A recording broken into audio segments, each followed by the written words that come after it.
Hello நண்பர்கள், இன்றைக்கி செய்ய வந்த ட்ரெண்டிங் கோபி ஃப்ரை. வாங்க நண்பா செய்யலாம். வாங்க மாஸ்டர் செய்யலாம். அதாவது நீங்கள் 1/4 கிலோ காலிஃப்ளவர் எடுத்துக்கோங்க. கரெக்டாக 1/4 கிலோ எடுத்துக்கோங்க. கொஞ்சமாக மஞ்சள் தூள் தண்ணியில் போட்டுக்கிட்டு நல்லா காலிஃப்ளவரை நல்லா பாயில் பண்ணிக்கோங்க. சூடு தண்ணியில் போட்டுக்கிட்டு நல்லா பாயில் பண்ணிக்கோங்க. இப்போ பாயில் பண்ணிக்கிட்டு நீங்கள் ஒரு ஸ்டெயின் பண்ணிக்கோங்க. நல்லா ஸ்டெயின் பண்ணிக்கோங்க. ஸ்டெயின் பண்ண அப்புறம் நீங்கள் ஒரு 60 கிராம் மைதாவும் 60 கிராம் கார்ன்ஃப்ளவர் எடுத்துகிட்டு கரெக்டாக 120 கிராம் மைதாவும் எல்லாமே எடுத்துகிட்டு ஒரு பாத்திரத்தில் நல்லா மிக்சிங் பண்ணிக்கோங்க.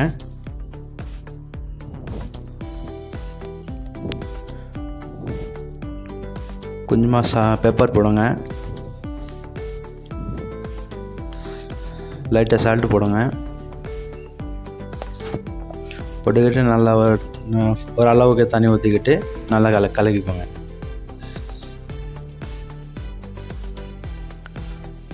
நல்லா கலக்குங்க. தோசை மாவு மாதிரியே வரணும். இங்கே காமிச்ச மாதிரி நல்லா தோசை மாவு மாதிரி மாவு ரெடி ஆகணும்.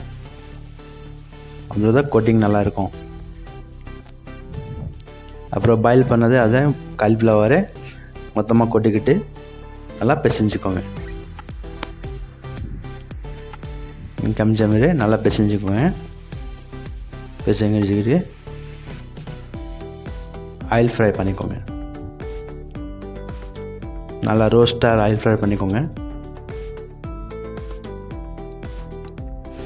ஒரு ஸ்டெண்டில் மொத்தம் வடிகட்டி எடுத்துட்டு 2 வெங்காயம், ஒரு தக்காளி, பாதி கேப்சிகம் மொத்தம் ஒன்றா கட் பண்ணிக்கிட்டு நல்லா ஃபைனாக கட் பண்ணிக்கிட்டு மொத்தமாக ஒன்றா கட் பண்ணிக்கிட்டு ஒரு பாத்திரத்தில் எடுத்துகிட்டு நீங்கள் காமிச்ச மாதிரியே நஷா ஃபைனாக எடுத்துகிட்டு நீங்கள் ஒரு ஃப்ரை பேன் எடுங்க. ஃப்ரை பேனில் ஒரு 2 ஸ்பூன் ஆயில் ஊற்றுங்க.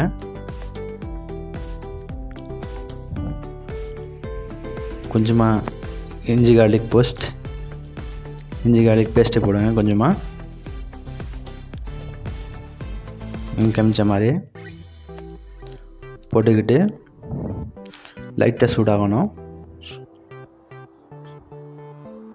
வதக்கிக்கோங்க. லைட்டாக ஒரு 10-15 ஒரு கருவேப்பிலை போடுங்க. 10-15 பீஸ் கருவேப்பிலை போடுங்க.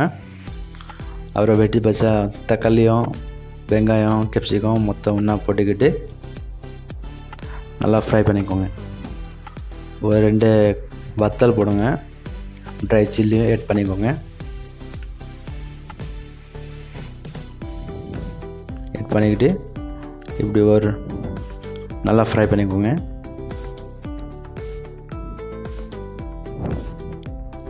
நீங்கள் காமிச்ச மாதிரி 1 நிமிஷம் ஃப்ரை பண்ணால் சரியாக வரும்.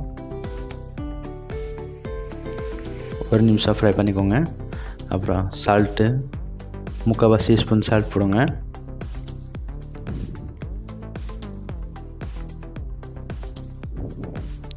முக்கால்வாசி விசில் பெப்பர் போடுங்க. Pepper 3/4. Garam masala 1/2 spoon. Chilli powder கால்பாசி போட்டால் போதும். அளவுக்கு எவ்வளோ தேவைப்படுதோ அவ்வளோ நீங்கள் சாப்பிட்ட மாதிரி. ஒயிட் பெப்பர் போடுங்க. ஒயிட் பெப்பர் போட்டுக்கிட்டு ஒரு 3 ஸ்பூன் சோயா சாஸ் ஊற்றுங்க.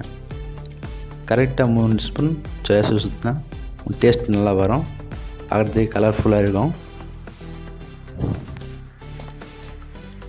ஊற்றிக்கிட்டு 1 நிமிஷம் நல்லா ஃப்ரை பண்ணிக்கோங்க. 30 செகண்ட் போதும். 1 நிமிஷம் பண்ணால் நல்லாயிருக்கும். இப்போ ஆனியன் கிரேவி, நம்ம சைனீஸில் ஆனியன் கிரேவி போடலாங்க. அது சைனீஸ் கிரேவி போடுங்க. இல்லைன்னா உங்கள் வீட்டில் என்ன கிரேவி இருக்கோ அதை கொஞ்சம் ஆட் பண்ணிக்கோங்க. லைட்டாக ஒரு 50 ml to 70 ml தண்ணி ஊற்றுங்க. தண்ணி ஊற்றிக்கோங்க. தண்ணி ஊற்றி நல்லா கலக்கிக்கோங்க. இங்கே காமிச்ச மாதிரி நல்லா கலக்கிக்கோங்க. கலக்கிட்டு ஃப்ரைட் காலிஃப்ளவர் இருக்குல்ல, அதை மொத்தம் கொட்டிக்குங்க. கொட்டிக்கிட்டு இன்னும் நல்லா வர மாதிரி, மொத்த பக்கம் டேஸ்ட்டாக வர மாதிரி நல்லா ஃப்ரை பண்ணிக்கோங்க. நல்லா மிக்சிங் ஆகணும், அப்படி சாப்பிட்றதுக்கே நல்லாயிருக்கும். நல்லா மிக்சிங் பண்ணிக்கிட்டு லாஸ்ட்டில் கொத்தமல்லி போடுங்க. கொத்தமல்லி போட்டால் உங்களுக்கு சர்வ் பண்ணுறதுக்கு ரெடியாக இருக்கும். சைடிஷ் வந்து ரெடி ஆகிடுச்சு. கோபி பெப்பர் ஃப்ரை ரெடி ஆகிடுச்சு. நீங்கள் ஒரு பவுலில் எடுத்துகிட்டு நல்லா சர்வ் பண்ணிக்கலாம்.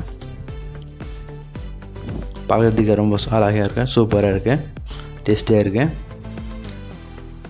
வாசனை இருக்குது. நீங்கள் நண்பர்கள் நீங்கள் கூட இது நான் காமிச்ச மாதிரி வீட்டிலே கூட ட்ரை பண்ணிக்கலாம். கரெக்டாக நான் சொன்ன மாதிரி பண்ணால் டேஸ்ட் பண்ணிக்கலாம். வாங்க நம்ம டேஸ்ட் பார்க்குறோம். நான் ரைஸ் கூட சாப்பிட்றேன், நீங்கள் சப்பாத்தி கூட சாப்பிட்லாம். சப்பாத்தி பரோட்டா எதுக்காகவும் சாப்பிட்டுக்கலாம். எந்த டிஃபின்னாலும் செட் ஆகும். வாங்க டேஸ்ட் பார்க்கலாம்.